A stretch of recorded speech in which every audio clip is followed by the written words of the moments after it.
Hi, my name is Maria Rundle and I'm the director of Flying Cloud Institute.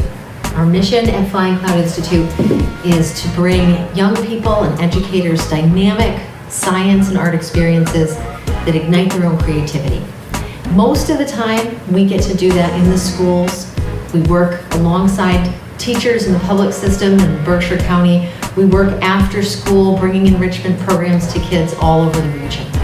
With the schools closed, we want to continue bringing these dynamic experiences into your home. And we're so grateful that the amazing young people and teachers of our area are being part of the solution during this very difficult time and are socially distancing themselves so that we can protect those of us in our community that are vulnerable to the coronavirus. Today what we're going to do to kick this off, and please remember that we're learning as we go here. Today what we're going to do is we're going to study capillary action. I have a couple of young scientists that will be working with me. I have 3 young scientists who are able to help me talk about capillary action today. Scientists, can you introduce yourselves? Hi, I'm Paul. Hi, I'm Lucas. Hi, I'm Henry. I'm going to tell you something really weird about water. And it might not seem true, but it is. Are you ready? Yeah. Water is sticky. Isn't that a weird way to think about water? But it's true. Water molecules love to stick together. So I'm going to ask you to be my models. And we're going to all be water molecules sticking together. But because we're practicing good social distancing, we're going to go elbow to elbow. All right? Paul, elbow to elbow, ready? Lucas, elbow to elbow, you got your elbows? So we love sticking together. We're water molecules. We love it. And that's called cohesion. Can you say cohesion? Cohesion. Cohesion. You know what else we like to be sticky to? Everything. We like to stick to paper. We like to stick to walls and fabrics and even skin. So Paul, go ahead and put your hand on that paper towel there. Oh, we love it. We stick to other things, and that's called adhesion. Can you say adhesion? Adhesion. Awesome. Thank you, scientists. So, Paul, we are so good at sticking together. We are going to follow you wherever you go. So lead us around, water molecule, and us buddy water molecules, we will stick to you. Great cohesion, great adhesion.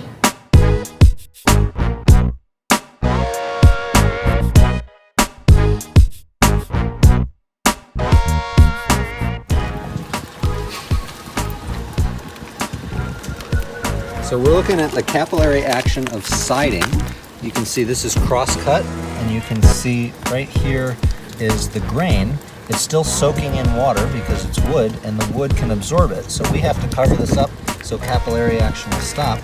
Another place where capillary action happens is as the water washes down the face of the siding, it can go under here. And so to keep the water from going behind and back up behind, we make a nice big gap so the water washes down, hits this flashing, and then rolls off and onto the ground. Capillary action. If I were to take this dry paper towel and dip it into my beaker of colored fluid here, just the very, very, very, very tip, touching the tip of the water, I want you to think for just a minute and make a claim. What do you think will happen? I think it will become colorful. I think it might absorb up into the paper towel. Okay, the paper towel will become colorful and it will absorb up into the towel. Is that fair to say? Yeah. All right, let's check it out.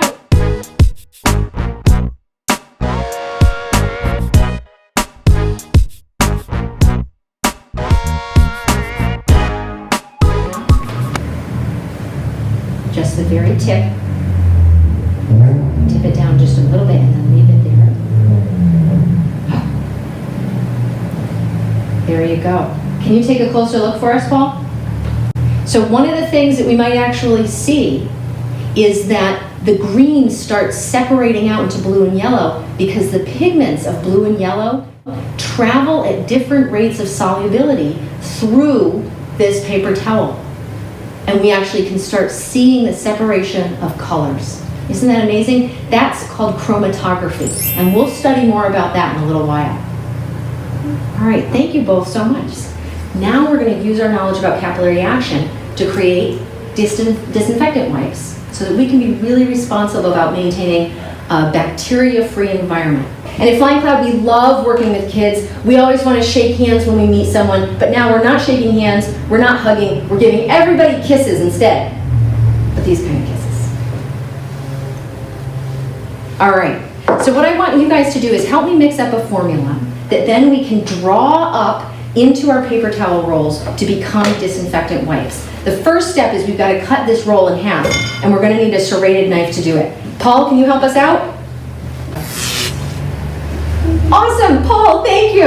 Amazing job. All right, our next step is going to be to pull the center out, and this is a little bit harder. I'm going to just see if we can fold it in here. There we go. We're going to pull the center out. If it turns out that our paper towel roll is too big for our plastic container, we can kind of just twist this and tighten it up a little bit so that the whole roll is smaller. But ours is actually a pretty good size. So we're going to start it off here, and we're going to put it right in here. Isn't that beautiful? You know what makes this even more beautiful? Is that we can decorate our container. And Lucas earlier helped me create this beautiful silver container. So the next step is we need to mix our formula.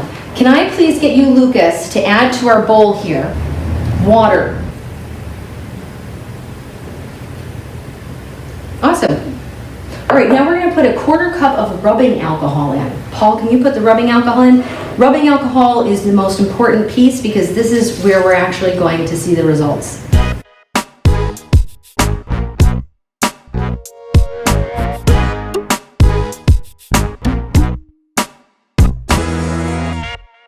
We're also going to add some vinegar.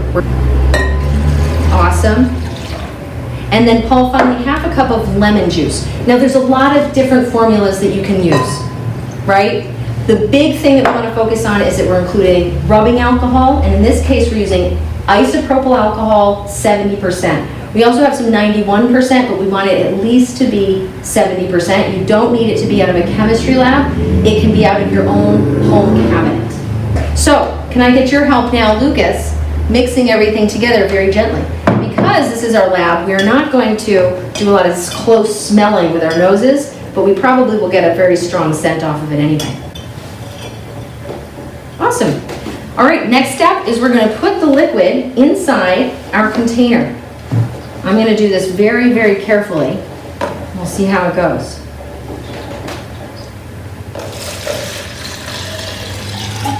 Oh my goodness, that seems like a lot, doesn't it?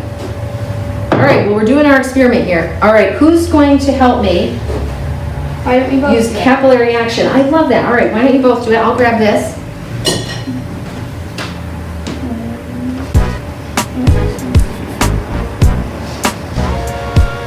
Get mine over slow. Ooh.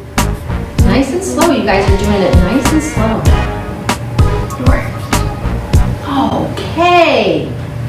Do you see it coming right up the sides there? Yeah. It's gravity defying. Thank you, Capillary Action, for helping us make disinfectant wipes. The last step is we're going to put a lid on the top so that we don't evaporate everything. We can tuck this right on through.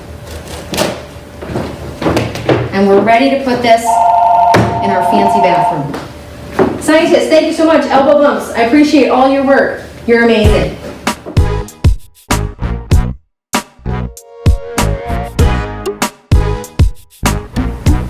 Okay, scientists and artists, we've been talking a lot about capillary action. We're going to do a little art project now where we put all of our knowledge into play. We're going to need coffee filters. Filter paper is really special and porous and has wonderful fibers for that sticky liquid and water to latch onto and to climb up. We also are going to need some beautiful colors. I have here some food coloring that'll work and also some liquid watercolors. And we're going to need just a little bit of water in a cup or a glass. I'm using a beaker here. Maybe about a 1/2 inch is about enough.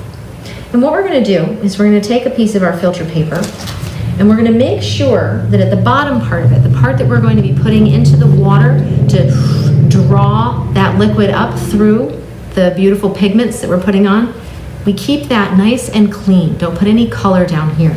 This is really one of those projects where less is more.